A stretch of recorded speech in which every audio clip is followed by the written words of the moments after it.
It's time for Cutting Edge Consciousness with Freeman Michaels and Barnet Bain. Thought-provoking discussions and bold ideas from the edge of possibility.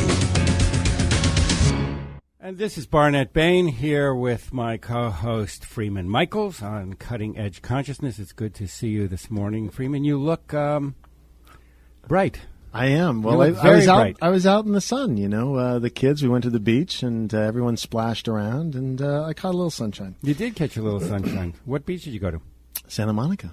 Very nice. You caught very little sunshine. There were a lot of people vying for sunshine this weekend. It's a crazy moment out there. Well, it's good to be back in studio here. Yeah, there's no sun in here. We just have the beautiful fluorescent lights. Hey, I wanted to say something about something you said to me that is really stuck in my brain, and I want to talk about that today. You said park as close as you can to the road in Santa Monica. I think I remember saying that. That was one of the things you said. But the other thing you said, different conversation, was that you were working on knowing without certainty. This idea of knowing without certainty. And that struck me at the time and has sat with me, since you said it, which has been a few days now, and how powerful that is to really have a sense of knowing and simultaneously allowing for uncertainty. And even the sense that the knowing, the depth of the knowing, allows for uncertainty. It's actually part and parcel of that depth of perception and so forth. And you were comparing it to the excitement of a kind of knowing and knowledge and learning that was sort of linear. Like, first I learned this, then I learned that, and how exciting that was, but the limitations of that. You were even referencing like childhood, like things that you would... I remember. You know what I'm talking about? We were talking about being very young. I said, do you remember when we were children? September would come, we'd get all new school supplies. Right. It would be fantastic. Exactly. New colored crayons and a fresh well, you got like a little kit, right? A little pencil case, and inside would be new pencils, yellow pencils. We'd sharpen them to a point, and there'd be a ruler, a little plastic ruler, sometimes colored, 6 inches ruler. So I had this ruler. I loved these rulers every year, and it wasn't until the third grade that I saw a ruler that was 12 inches, and my whole world changed. Yeah, that's it. There was actually measuring devices for lines longer than 6 inches. It's so great. I was so certain that I understood that anything that could be measured was 6 inches or less. Right, exactly. I was shocked.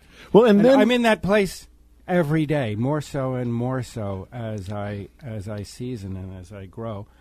That I have measuring devices, internal calibrators, my senses, that allow me to calibrate the physical world, the seen world.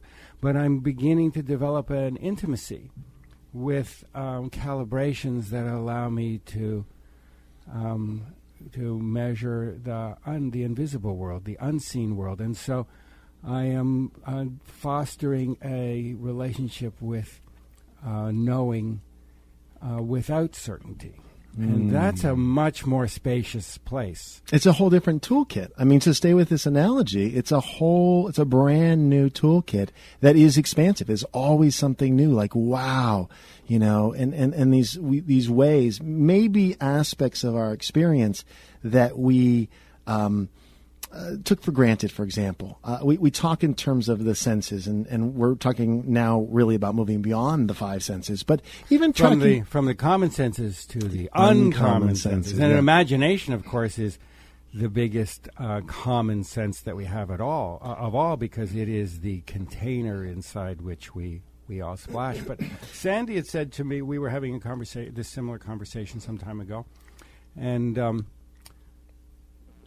we were talking about our relationship, and I said, that I loved her. I used to cite the reasons that I loved her. I thought that was very loving at one point in my life. Right. To cite the reasons. Oh, I know what you're talking about. That I loved her. And yes. I loved her because of this quality, and because of that quality, and because of this quality. And then I realized that at some point everything changes, everything grows, everything has a season, and that she would evolve and become something else. and something beyond the horizon of my certainty at this point.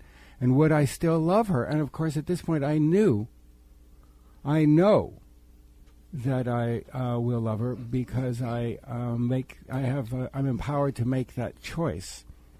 And so my knowing of my commitment to that relationship it extends beyond certainty. I know beyond certainty. I love that. I think the Beatles wrote a song about this, right? Will you still love me? They when wrote I'm many 64? songs about this. All you need is love. I know, Since I was just thinking of the Will you still love me when I'm 64? I saw the Beatles show in Las Vegas a couple of days ago, and my foot's still.